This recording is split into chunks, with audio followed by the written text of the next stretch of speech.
नमस्कार दोस्तों, this side RJ Meena. आप मुझे देख रहे हैं राज की बातें यूट्यूब चैनल पर।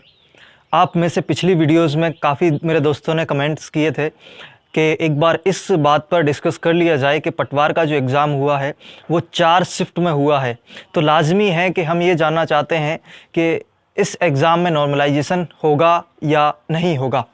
तो नॉर्मलाइजेशन होगा या नहीं होगा, ये बात डिपेंड करती है कि आपका जो एग्ज़ाम हुआ है वेरियस शिफ्ट्स में, तो उन शिफ्ट्स का जो लेवल है वो डिफरेंट रहा है या बिल्कुल सेम रहा है। तो ये चीज़ बिल्कुल जानना ज़रूरी है दोस्तों। अगर आपने पटवार का एग्ज़ाम दिया है और चारों पेपर्स को देखा है तो यहाँ पर कहीं ना कहीं चारों पेपर्स का लेवल बिल्कुल सेम नज़र आता है। अगर आपने बिल्कुल नहीं देखा है और आप वीडियो की तैयारी कर रहे हैं तो फिर आप बहुत गलत कर रहे हैं। चारों पेपर्स को एक बार सॉल्व कर लीजिए। खैर, हालांकि हम बात कर रहे थे नॉर्मलाइजेशन के ऊपर। देखिए, नॉर्मलाइजेशन किया जाता है कि जितने भी वेरियस शिफ्ट में एग्ज़ाम हुआ है तो उनका जो लेवल है सेम कर दिया जाए नॉर्मलाइजेशन करके। नॉर्मलाइजेशन में एक एवरेज स्कोर लिया जाता है, उससे मार्क्स थोड़ा इंक्रीज़ किया जाता है या फिर वहाँ से डाउन किया जाता है, सभी कैंडिडेट्स को एक बराबर फ़ायदा या बराबर लेवल तक पहुँचाने के लिए।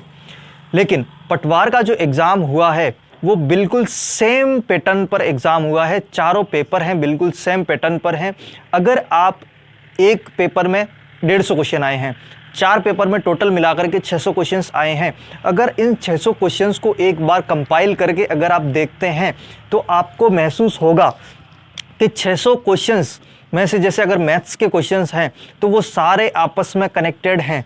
इवन आप पाएंगे कि मैथ्स के क्वेश्चन जो पहली शिफ्ट में एग्ज़ाम हुआ था 23 तारीख को मॉर्निंग शिफ्ट, उसमें से क्वेश्चंस न्यू के त्यों विद डेटा मैथ्स के क्वेश्चंस चौथी शिफ्ट में रिपीट हुए हैं।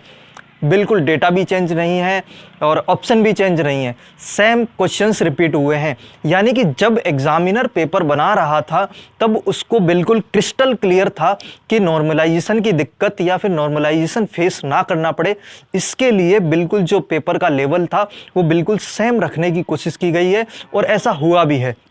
लेकिन हो सकता है कि आपको लग रहा हो कि आपकी शिफ्ट थोड़ी सी टफ है। ये ऐसा इसलिए होता है कि कई बार तो पेपर को बिल्कुल सेम टू सेम बना दिया जाता है कि इसमें भी रीजनिंग इजी, इसमें भी रीजनिंग इजी और चारों पेपर में रीजनिंग इजी।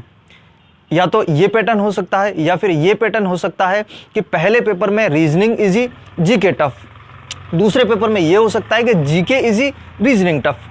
लेकिन पेपर का लेवल एट द एंड बिल्कुल सेम पैटर्न, सेम लेवल पर रहेगा।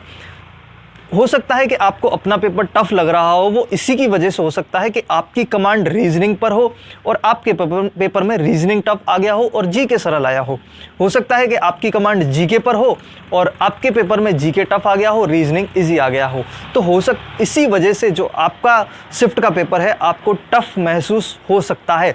लेकिन एट द एंड आप ओवरऑल 150 क्वेश्चंस को देखते हो तो आपको महसूस होगा कि जो चौथी शिफ्ट का एग्ज़ाम हुआ है वो थर्ड शिफ्ट से रिलेटेड है, थर्ड शिफ्ट का एग्ज़ाम सेकंड से रिलेटेड है।